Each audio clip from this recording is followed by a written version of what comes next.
Indian Polity by M. LAXMIKANT. Indian Polity. Chapter 63. National Disaster Management Authority. Establishment of the Ndma.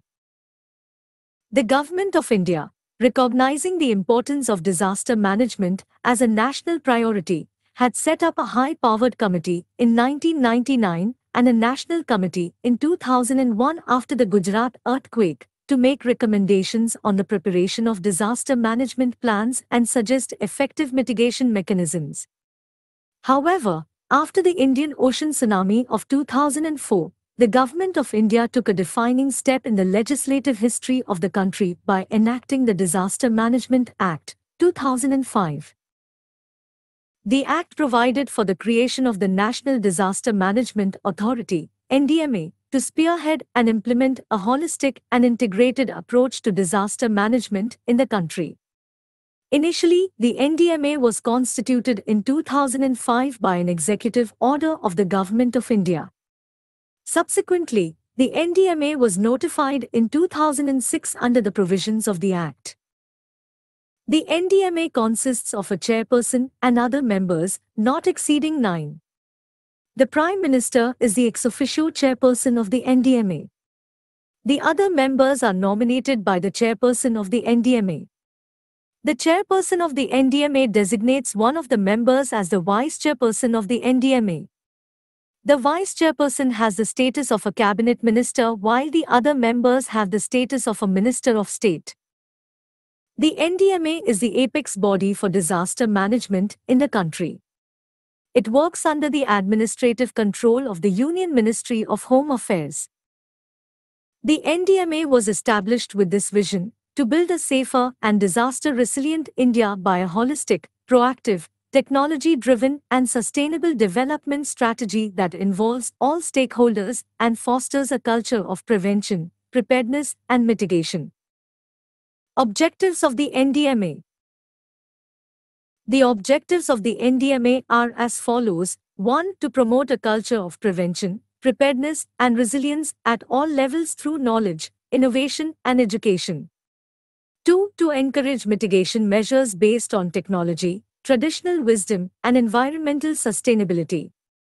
3. To mainstream disaster management into the developmental planning process. 4. To establish institutional and techno-legal frameworks to create an enabling regulatory environment and a compliance regime. 5. To ensure efficient mechanism for identification, assessment and monitoring of disaster risks. 6. To develop contemporary forecasting and early warning systems backed by responsive and fail-safe communication with information technology support. 7. To ensure efficient response and relief with a caring approach towards the needs of the vulnerable sections of the society. 8. To undertake reconstruction as an opportunity to build disaster-resilient structures and habitat for ensuring safer living. 9. To promote a productive and proactive partnership with the media for disaster management. Functions of the Ndma. The Ndma has the responsibility for laying down the policies, plans and guidelines for disaster management for ensuring timely and effective response to disaster. The functions of the Ndma are as follows: 1. To lay down policies on disaster management. 2. To approve the national plan. 3. To approve plans prepared by the ministries or departments of the Government of India in accordance with the national plan. 4. To lay down guidelines to be followed by the State Disaster Management Authorities, SDMAs, in drawing up the state plan. 5. To lay down guidelines to be followed by the different ministries or departments of the Government of India for the purpose of integrating the measures for prevention of disaster or the mitigation of its effects in their development plans and projects. 6. To coordinate the enforcement and implementation of the policy and plan for disaster management. 7. To recommend provision of funds for the purpose of mitigation. 8. To provide such support to other countries affected by major disasters as may be determined by the central government. 9. To take other such measures for the prevention of disaster or the mitigation or preparedness and capacity building for dealing with the threatening disaster situation or disaster as it may consider necessary. 10. To lay down broad policies and guidelines for the functioning of the National Institute of Disaster Management. Additional functions of the NDMA. In addition to the above, the NDMA also performs the following functions. 1. It recommends guidelines for the minimum standards of relief to be provided to persons affected by disaster.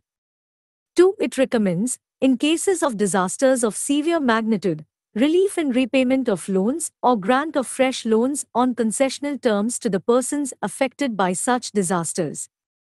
3. It exercises the general superintendence, direction and control of the National Disaster Response Force, NDRF.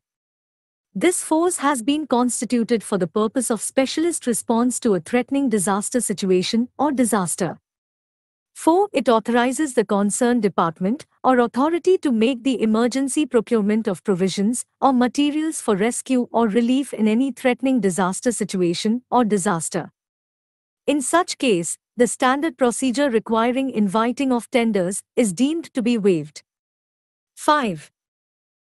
It prepares an annual report on its activities and submits it to the central government. The central government causes it to be laid before both houses of parliament. State Disaster Management Authority. Composition. Every state government should establish a State Disaster Management Authority, SDMA, for the state. An SDMA consists of a chairperson and other members, not exceeding 9. The Chief Minister of the state is the ex officio chairperson of the SDMA. The chairperson of the State Executive Committee is the ex officio member of the SDMA.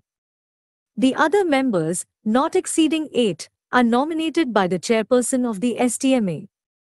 The chairperson of the SDMA designates one of the members as the vice chairperson of the SDMA. The chairperson of the State Executive Committee acts as the ex officio chief executive officer of the SDMA. Functions. An SDMA has the responsibility for laying down policies and plans for disaster management in the state. Its functions include the following. 1. To lay down the state disaster management policy. 2. To approve the state plan in accordance with the guidelines laid down by the NDMA. 3. To approve the disaster management plans prepared by the departments of the government of the state. 4. To lay down guidelines to be followed by the departments of the government of the state for the purposes of integration of measures for prevention of disasters and mitigation in their development plans and projects, and provide necessary technical assistance thereof. 5. To coordinate the implementation of the state plan. 6. To recommend provision of funds for mitigation and preparedness measures. 7. To review the development plans of the different departments of the state and ensure that prevention and mitigation measures are integrated therein. 8. To review the measures being taken for mitigation, capacity building, and preparedness by the departments of the government of the state and issue such guidelines as may be necessary. District Disaster Management Authority. Composition. Every state government should establish a District Disaster Management Authority, DDMA, for every district in the state. A DDMA consists of a chairperson and other members, not exceeding 7. The collector, or district magistrate or deputy commissioner, of the district is the ex officio chairperson of the DDMA. The elected representative of the local authority is the ex officio co-chairperson of the DDMA. But, in case of tribal areas, as referred to in the 6th Schedule to the Constitution of India, the chief executive member of the District Council of Autonomous District is the ex officio co-chairperson of the DDMA. The chief executive officer of the DDMA, the superintendent of police and the chief medical officer of the district are the ex officio members of the DDMA. Not more than 2 other district-level officers are appointed by the state government as the members of the DDMA. In case of a district where Jilla Parishad exists, the chairperson of that Jilla Parishad is the co-chairperson of the DDMA. The Chief Executive Officer of the DDMA is appointed by the state government. Functions. The DDMA acts as the district planning, coordinating and implementing body for disaster management and takes all measures for the purposes of disaster management in the district in accordance with the guidelines laid down by the Ndma and the SDMA. Its functions are as follows: 1. To prepare a disaster management plan including district response plan for the district. 2. To coordinate and monitor the implementation of the national policy, state policy, national plan, state plan and district plan. 3. To ensure that the areas in the district vulnerable to disasters are identified and measures for the prevention of disasters and the mitigation of its effects are undertaken by the departments of the government at the district level as well as by the local authorities. 4. To ensure that the guidelines for prevention of disasters, mitigation of its effects, preparedness and response measures as laid down by the Ndma and the SDMA are followed by all departments of the government at the district level and the local authorities in the district. 5. To organize and coordinate specialized training programs for different levels of officers, employees and voluntary rescue workers in the district. 6. To facilitate community training and awareness programs for prevention of disaster or mitigation with the support of local authorities, governmental and non-governmental organizations. 7. To set up, maintain, review and upgrade the mechanism for early warnings and dissemination of proper information to the public. 8. To advise, assist and coordinate the activities of the departments of the government at the district level, statutory bodies, and other governmental and non-governmental organizations in the district engaged in disaster management. 9. To identify buildings and places which could, in the event of any threatening disaster situation or disaster, be used as relief centers or camps and make arrangements for water supply and sanitation in such buildings or places. 10. To perform such other functions as the state government or SDMA may assign to it or as it deems necessary for disaster management in the district.